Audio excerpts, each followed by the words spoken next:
Hi, it's the cyborg whale named after Italian cheese and a dessert item. Welcome, guys.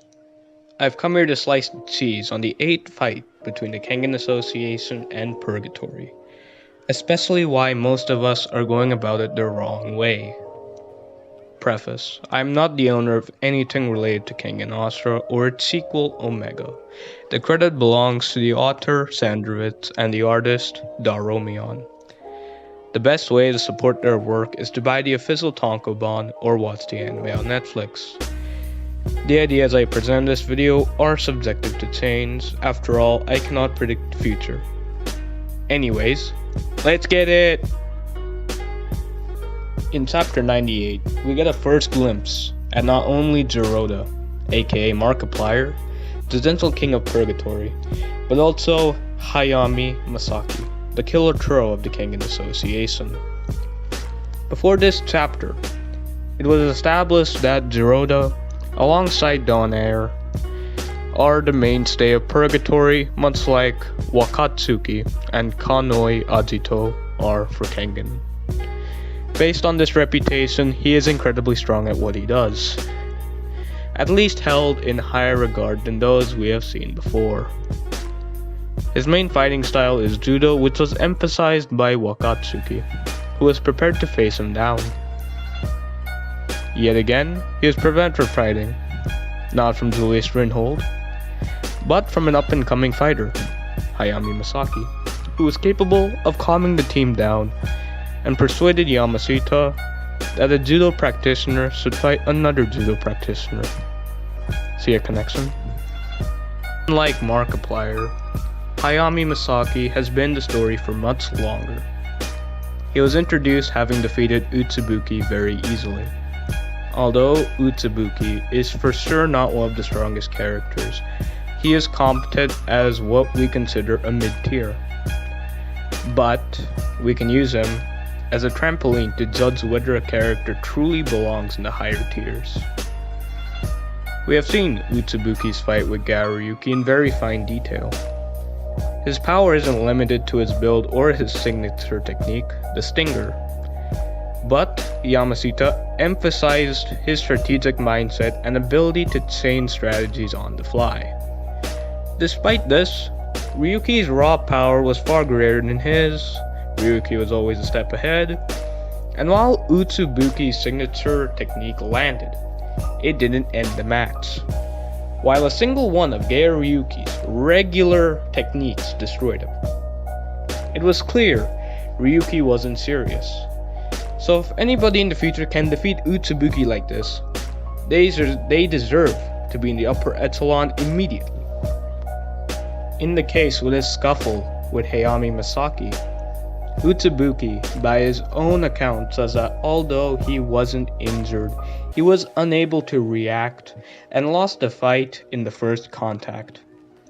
This means two things surrounding his character. 1. Hayami Masaki is strong. Go figure, everybody in this series is rather strong. And 2. Unlike his Kengen counterpart, he isn't insane. He didn't harm Utsubuki in any permanent ways. He just damaged his pride. In this chapter, we learn more about his character and his ability to persuade people with opposite viewpoints. Yet, that wasn't the purpose. It clearly showed that he had a life before entering into the story. He is young, well-liked, and unassuming. This contradicts his connection with Meguro Masaki. Apart from appearances and the connections with judo, these two are completely different.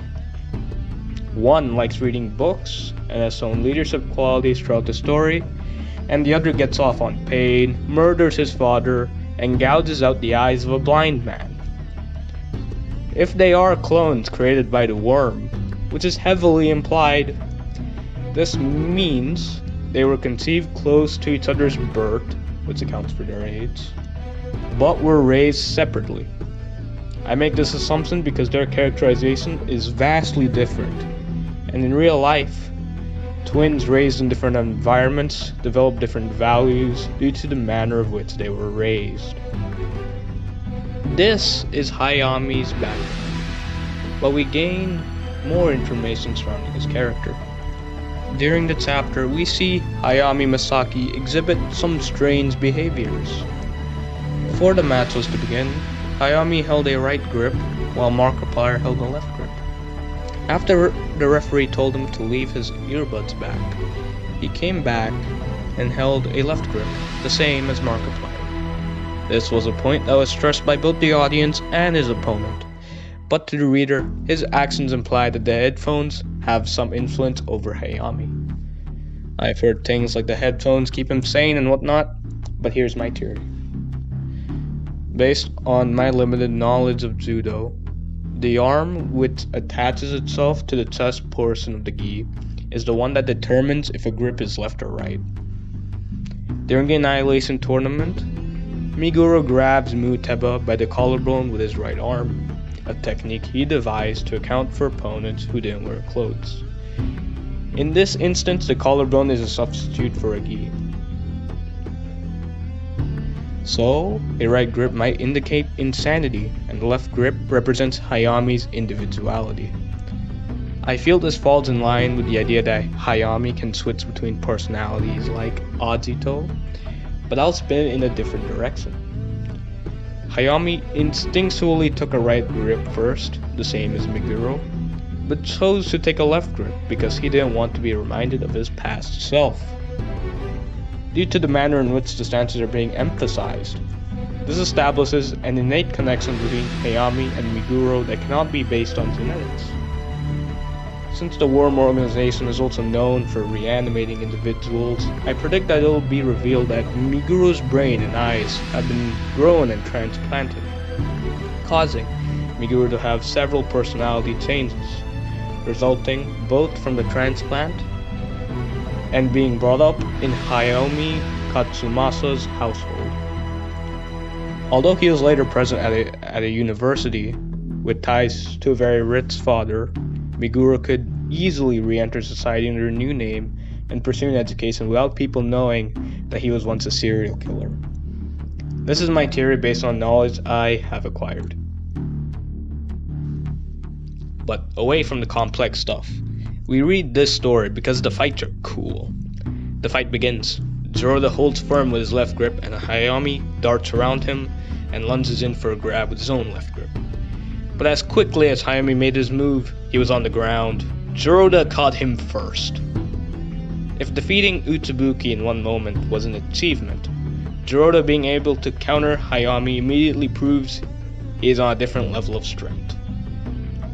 Of what we have seen of Jurota and the way he fights, being a master of judo is hardly any claim to fame in this story. The first one that was led to the underground was killed, and it is a point stressed in that battle that judo is only good in the sport of judo, but impractical everywhere else. Although the throws are being launched on concrete, the throws themselves are formulaic to be abused by fighters who can see a clear pattern. However, Jurota was able to scale all the way to the top of a highly competitive underground fighting scene that includes people of different skills, builds, and talents with his judo.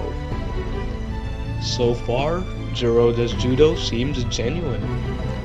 Since the story has built Jurota and Donair as one of the strongest fighters over a period of time, we should compare them to fighters such as Oma, Ajito, Waka, and ultimately Kuroki Gensai. All fighters with lasting influences and legacies. I don't know how to end here. I just tossed all my thoughts against the wall. But in conclusion, Meguro was resuscitated by the worm, and his personality as Hayami is a product of having a new brain and the influence of Hayami Katsumasa. My evidence is the innate desire for Hayami to have a right grip first rather than a left one. As for the headphones, I have no idea. Thank you for watching.